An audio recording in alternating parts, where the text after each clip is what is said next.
Hi, this is Jay Washburn, And I'm Joe Bondowski. and this is Start Writing. And we are continuing our discussion of the different kinds of endings you can have in your book. We did a general episode, all the elements of the end, and then last time we did all the elements of a happy ending.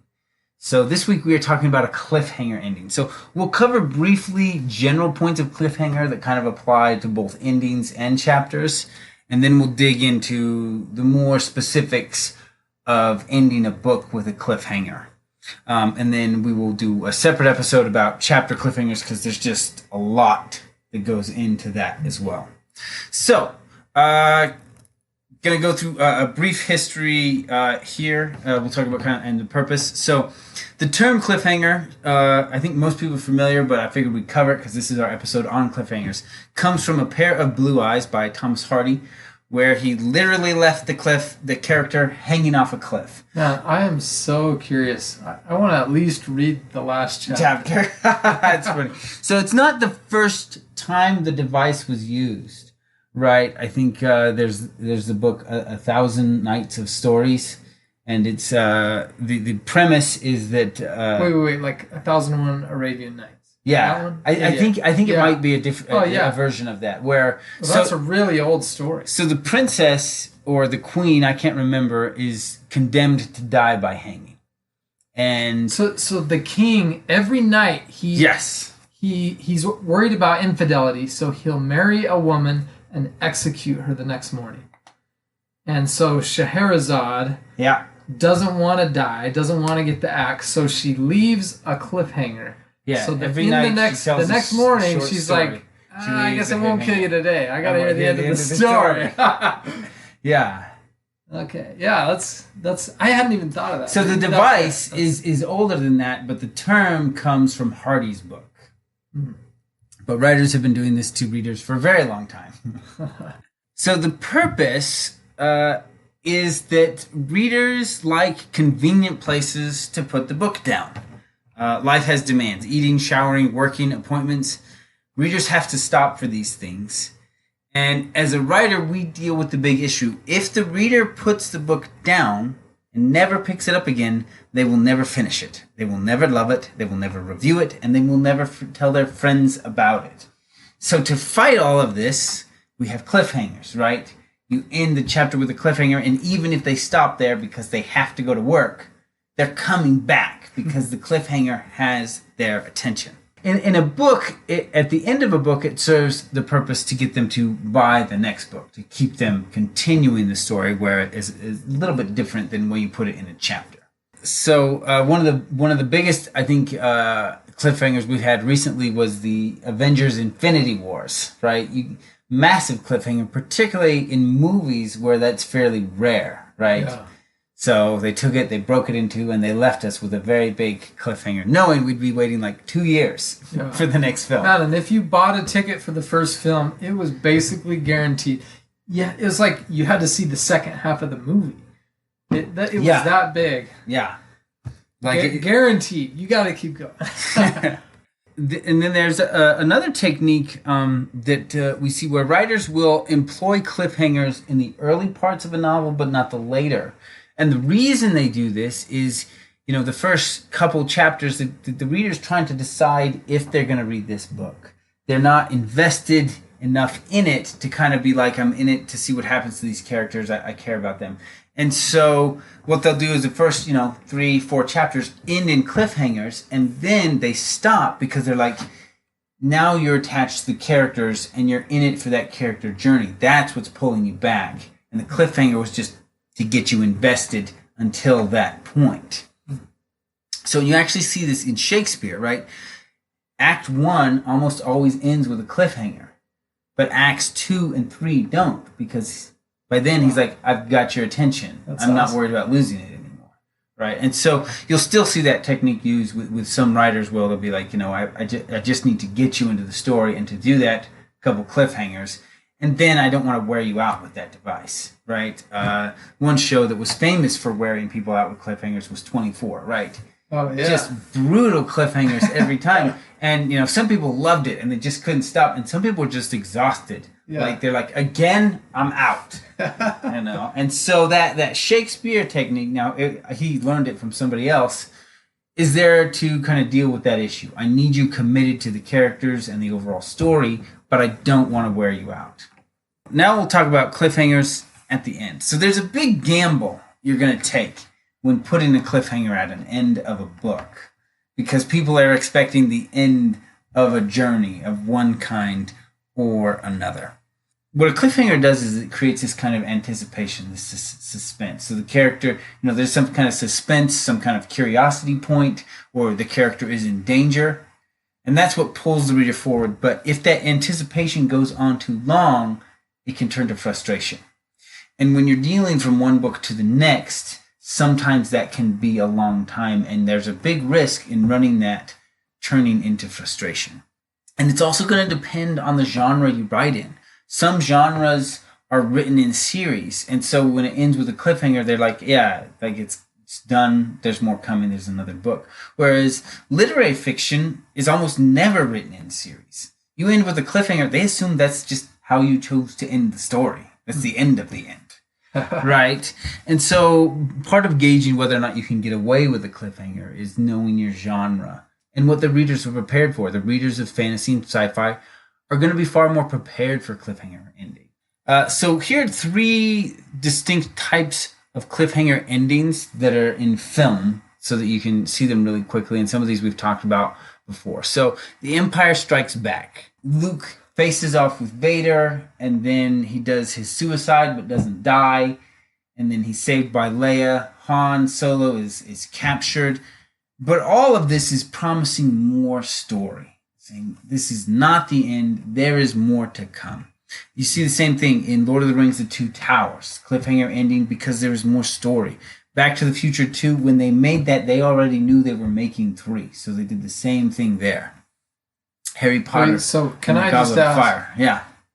Back to the Future Part 1 ends with Doc coming back from the distant future and saying, I can't remember what he says. Or we're going, we don't need more. We don't need roads. Oh, yeah. But is that significantly different than the ending of number 2? Or? So I think in the ending of 2, he actually goes into the past, right? So we get the cliffhanger in the Old West. So we're one step into that storyline.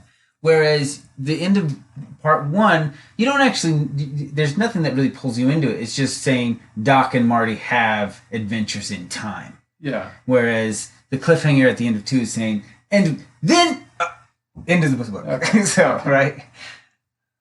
So I think there's a difference there. So, but yeah, so these sci-fi fantasies, people are familiar and aware of this. And like I said, here it is in film, and the promise of each of these cliffhangers is that there is more story to be told. All right. So, but if we look at the Italian Job in the 1969 version, the cliffhanger here is a joke, right? So their bus is literally hanging off a cliff, right? And all the money is at one end of the bus, and the guys are at the other. And if they get too close to the money, the bus tips. Wait, really? Yeah. I want to see this. The bus tips, right? And so the protagonist goes out by himself, and he gets really close to where maybe he can start grabbing it and pulling it towards him a little bit, and then it slides further away. And so he looks back at his team, and he says, I've got a great idea. And that's the end of the movie. But it's a joke because throughout the whole movie, most of the big jokes are set up by the protagonist making that statement. I have a great idea. Wow. And so when they end there, that's a joke, right? Because a lot of his great ideas just don't work out. They're not great ideas. They're usually terrible.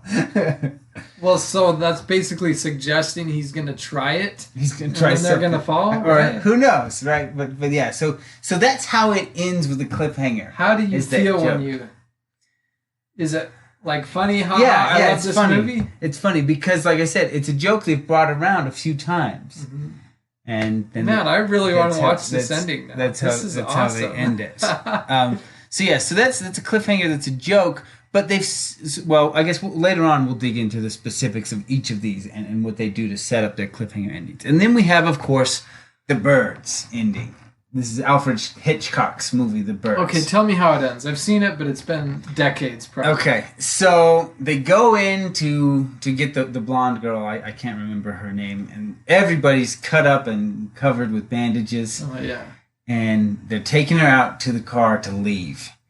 And outside, birds everywhere. Everywhere there are birds. So she kind of freaks out a little bit. But the birds don't attack. They get her to the car, and then they go back, and the little girl wants to bring these two little lovebirds that they have as pets, and she says they never hurt anybody, and so he lets her take them, and they take them in the car, and the birds kind of flutter around and everything, and they get in the car, and they drive away, and just all the birds are just there. Whoa, and that's the end. That's the end, yeah. Why are the birds stationary at that point? They're not stationary. They're kind of moving around. They're walking, but they're not attacking. But why? Like, what calmed him down? I don't remember. Huh. But I gotta watch that again. So, and like I said, we're going to go into what they have used to make each of these kind of cliffhangers work, because they're all very different as to why they are working. Okay. But we'll talk about a few other things first. So, some of the challenges with the cliffhanger, right, is they are designed to keep readers reading or buying books or watching the television show, right? Like the TV show most famous for its cliffhangers was Lost, right? Yeah. Freaking JJ. So, but there's a balance to that, right? Because if there's not enough of a conclusion and resolution, the audience feels cheated. They came here for this journey that has an end, and now it doesn't, right? It's like, and it's just on the other side of that bend, and you get to the other side of that bend, and it's just another long road. It's like, wait, what? I was going somewhere. So like I said, the audience expect cliffhangers in chapters in television because the wait isn't that long until you get to find out what the cliffhanger is. But at the end of a novel or a movie, we expect resolution as opposed to cliffhanger, which is why sometimes they feel cheated, right? And we will talk about kind of managing people's expectations there as well. So some points about cliffhangers, and it is that they need to be abrupt to really kind of work. Like if you spend a long time explaining it, it ceases to feel like a cliffhanger, right? But I'll also say that you can't be too quick because that can cause confusion, right? I think we've mentioned this before, like in my book, The Broken Protocol Conspiracy, I had a cliffhanger in one chapter, and two of my beta readers said, you need to expand this more because I had to read it twice. And I was like, it was just it was abrupt, but it was a little bit too quick. And so I had to go back and just add 2 or 3 sentences to make sure, you're not confused when the cliffhanger happens. You're on edge, right? And a cliffhanger usually generates, one of 2 big feelings, and either suspense or shock. So this is sometimes hard to judge if it's working, right? You've got to have a cliffhanger big enough that the readers are going to care about the problem that it's creating. And feedback is really the best way, whether you take that to your group or to your beta readers, it's, you're going to want to get feedback to make sure your cliffhangers are landing. And again, so we talked about that anticipation rolling to frustration. So you don't want the resolution of a cliffhanger to drag on too long. And I think this happened to me with Brandon Sanderson a few times in his Way of King series. I love the series, but there are a couple times where Kaladin is left in a cliffhanger, and I love Kaladin's story. And the next chapter is not Kaladin's. It doesn't resolve that cliffhanger. It's a whole Shallan chapter. So there were times I would skim those, and I would miss parts of the story because I was frustrated that I couldn't get to that resolution I wanted, right? And so that's a risk when you roll. If you try to push a cliffhanger too far, you frustrate those readers, and they'll have different ways of dealing with that. Maybe they'll skip that chapter to get to the resolution, or maybe they skim it like me, or maybe they just get too frustrated and they stop reading. Yeah. So you don't want to drag that out too long, particularly, by breaking it up with a piece in between of a different chapter, because now, right, they're frustrated that they're not getting the resolution, and they've got this whole chunk of book to read that they're currently not invested in because you left them on a cliffhanger that didn't roll into the next chapter. It rolled into 2 chapters or 3 chapters away. And there's a balance there because, some writers, they want to push it. Be like, I've got you on a good cliffhanger. I want to keep you here as long as I can because I can keep you reading. But what happens when they get frustrated, right? Because they're not just going to be frustrated. They won't stay in that state. They're going to find a way to solve this problem, whether it be they Google spoilers on your book or they skip ahead or whatever. But it's going to mess up the telling of the story the way you've wanted it to work, the way you've designed it to work. So you've got to make sure you don't drag that out too long because that frustration is going to mess it up your story. I feel like Dan Brown sometimes does this really well. It's just like really, his chapters are often super short and punchy, and there are a lot of cliffhangers, but they're resolved quickly too. And I don't know. I find myself progressing really quickly through that sort of cliffhanger. Right. Yeah, and it's not saying you can't do this, but you just have to be careful when you push that line, how far you push it. Because the better your cliffhanger, the shorter that line needs to be, because that anticipation's higher. Okay, so let's talk about the types of cliffhangers. So now these are more like us looking at the types of cliffhangers we're seeing and then just breaking them down based on what they did. So The Empire Strikes Back, a case study. So if we look at the central conflict that's set up in The Empire Strikes Back, it is between Luke and Vader. The big concern is not that Vader will beat Luke, but that he will convert him to the dark side. This is why Obi-Wan shows up to Ben on Hoth.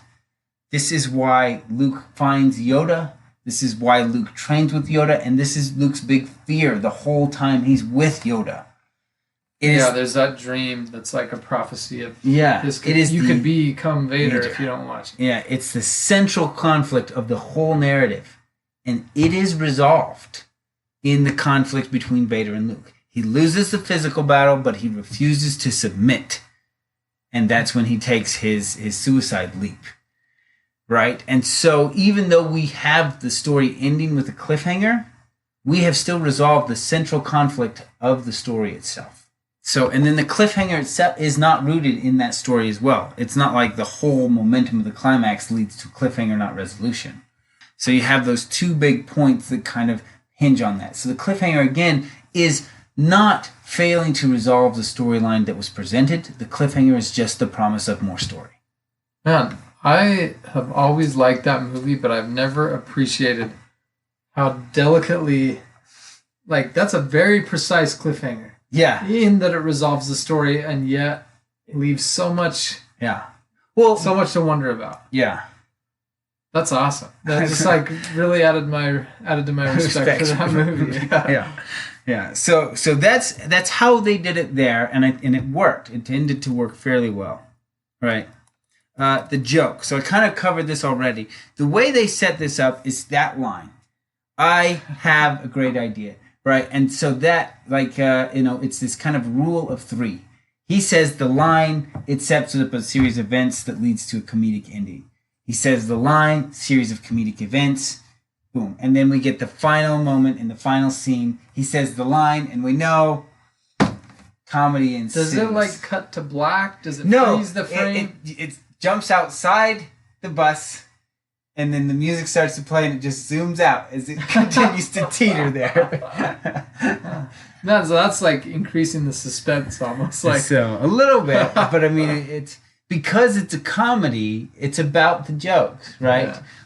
Because the experience you wanted going in was to laugh, and that's the final experience they give you. Is that final laugh tied into the big jokes of the whole movie. So it's all one thread. And so if you look at all of the cliffhangers, what they are all about is addressing what kind of emotional experience you want to have with this kind of story. So now we'll get to the third one, and it's going to stay true to that theme, right? The birds, this is a suspense ending. So, and again, this is a genre that uses cliffhanger endings. These suspense movies, horror movies, they almost always end in cliffhangers. And it is not about promising you a sequel. It's about the nature of the genre. So what we're looking at here is essentially a kind of ghost story, right? You don't tell a ghost story that has a resolution. You tell a ghost story so people are up all night worried about ghosts, right? That's why a ghost story is told. That's why a ghost story is listened to alter your experience of camping in the woods, to make it this kind of spooky experience, right? And if you don't want that, you don't tell ghost stories and listen to ghost stories at the campfire because you know you walk away that way, right? But these people want that experience from a movie. That's what they want. They want to walk away with that creepy suspense, worried and uncomfortable with the world. And so that cliffhanger is about delivering the experience they wanted. We've told you a ghost story, and the ghosts are still out there, right? And so that's what happens at the end of The Birds. And as I said, all three of these are about delivering the emotional experience in the cliffhanger that the audience came for. You came to Star Wars for a grand epic. And what did they promise? More grand epic. You came to The Birds for suspense and to be creeped out. And that's how you leave. And you came to the Italian Job to laugh. And that's how you leave. Wow, these are great examples. I'm so impressed. I'm so impressed with my examples. Yeah. Okay, so now we're going to talk about helping readers deal with cliffhangers. Because they're not all going to be happy about it. Some of them are going to be frustrated. So, well, wait, can I stop you? Yeah. Do you think anyone's frustrated with those three examples? Those three examples are targeted at very specific audiences, and they're handled all very well. Hitchcock knew his audience, and he gave them what they wanted. Right? The Italian Job was a comedy. They said, what would be the best ending to a comedy if you walked out laughing? Right? And how are we going to get you to laugh? He says, we're going to tell you a joke where you get to imagine the punchline, but we've taught you twice how to imagine it, so you've got a good idea. And now you can tell yourself 10, 15 different jokes as you walk out of the theater and laugh at all of them. Because we gave you the line and we've showed you the model. He says we're going to get that imagination going. With Star Wars, they still addressed the central theme of the story. They made sure that there was a narrative that was complete, independent of a cliffhanger. Yeah. You know, that the flow of the story flows right into it, right? Luke's jump and then surviving is what flows into the cliffhanger. But you still have the completion of the narrative that was the focus of the whole movie. But, you know, I imagine there were people who looked at the Italian Job and said, well, what happens? You know? What happens? I don't know. You know? And there are people who were not big fans of suspense, but who heard Hitchcock was, you know, this great filmmaker and went to see it and be like, ah, are they safe? Did the birds chase them? I don't know. Be like, well, it's a suspense by Hitchcock. He's, you know, if you didn't like the ending, it's not your kind of story. There were people, and I know there were people who walked away from The Empire Strikes Back saying, is Luke dead? I don't know. You know, who are confused by that. So, you know, I think for the most part, a lot of people were happy with the endings. But again, it's part of its target audience. If you're the target audience for these, you probably didn't walk away satisfied. But you're slightly off target market, you may have been unhappy with the cliffhangers. Yeah. So helping readers deal with cliffhangers. So one is you can have the chapter of the next book, the first chapter, at the end, which is a usual technique just in trying to push and sell books anyway, right? You try to hook them into the next story just by having that first chapter right there. And so I think I told you I did this on Star Child. None of my beta readers read it. They said they wanted to wait until they had the full book 2, which is not what I wanted. I wanted them to get hooked, but they... Anyway, well, but I mean... It didn't work. But that was only beta readers. Maybe it's different with... But with you, but I mean, right now, if they read the first chapter, be like, oh, and they can just go get it now. Yeah. Right. So part of it is you can have that satiation there. And then another technique is, of course, rapid release or multiple release. Right. So that even though these books have cliffhangers, they don't actually have to wait to get them. They can just go get it as soon as they finish this one. Well, so like Stranger Things on Netflix. Yeah, like a Netflix release. Every episode is a very intense cliffhanger. Suspense, yeah. But you can just watch the next episode. And then the very last episode doesn't... I mean, it has a little, usually at the end of each season, but it's mostly like, it's not a really intense one. Yeah, the tension is released. And then sometimes just you can, if the books aren't out yet and you don't have a rapid release or multi-release plan, just putting the date of when you plan to release the next book can just help ease their anxiety just a little. So, but cliffhangers make some readers angry, and that's not how they like their fiction. And when you make people angry, they will leave negative reviews about it. It's part of the gamble you have when you put one in.